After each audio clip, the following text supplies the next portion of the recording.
ajajamani Waaqayyo mana kee jiraachuun attam gaariidha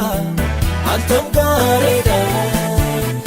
inni fuula namaaf galgala akka ifa baariidha gaarummaaf jireenyi si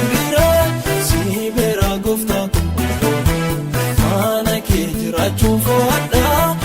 iddoo biraarra biyyaa tokko gaarummaaf jireenyi si bira gooftaa mana kee jiraachuun fo'adha iddoo biraarra biyyaa tokko.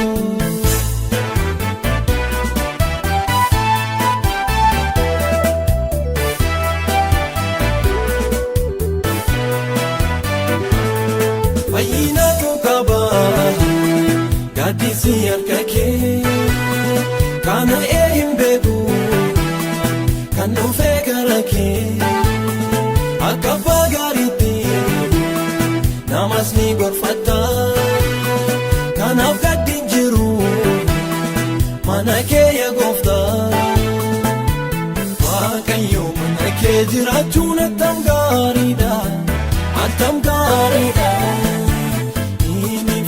Namaaf galgala akka ifa baariidha gaarummaaf jireenyi si bira gooftaa mana kee jiraachuun fo'adha iddoo biraarra biyyaa tokko gaarummaaf jireenyi si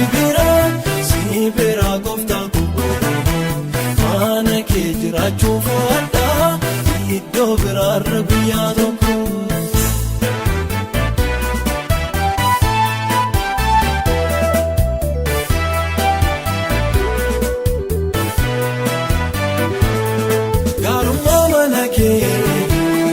Inni mi'eeffatee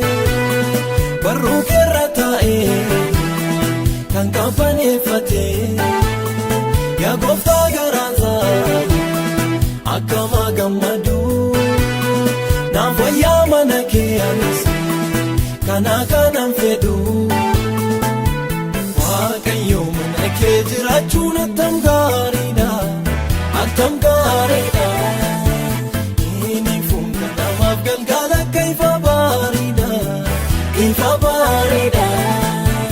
gaarummaaf jireenyi si bira gooftaa mana kee jiraachuun fo'adha iddoo biraarra biyyaa tokko gaarummaaf jireenyi si bira gooftaa mana kee jiraachuun fo'adha iddoo biraarra biyyaa tokko.